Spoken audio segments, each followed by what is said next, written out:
আমার হাজব্যান্ডের বার্থডেতে আমি ওকে সারপ্রাইজ দেওয়ার জন্য স্পেশালি একটা মায়াবী পরিবেশের সৃষ্টি করতে চেয়েছিলাম। খুব সুন্দর করে আমি ঘরটা সাজিয়েছি সারাদিন ধরে।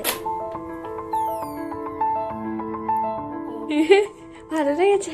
আমি ভাবতে পারিনি বাবু এতটা সুন্দর করে তুমি সাজাবে। বিশ্বাস করো, কি সুন্দর সাজিয়েছো তুমি ঘরটা, ভাবতেই পারছি না বাবু কি সুন্দর তুমি সাজিয়েছো। Thank you so much Babu, thank you so much. মানে এটা দেখে আমার সব স্ট্রেস রিলিফ হয়ে গেল। অফিস থেকে এসে ও যখন দেখলো আমি এত সুন্দর করে সাজিয়েছি, ও টোটালি সারপ্রাইজড হয়ে গিয়েছিল এবং ভীষণ ভীষণ খুশি হয়েছিল।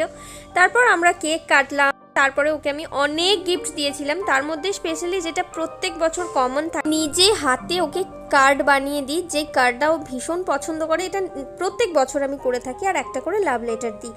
তো এটা দেখেও আরও বেশি খুশি হয়ে যায়।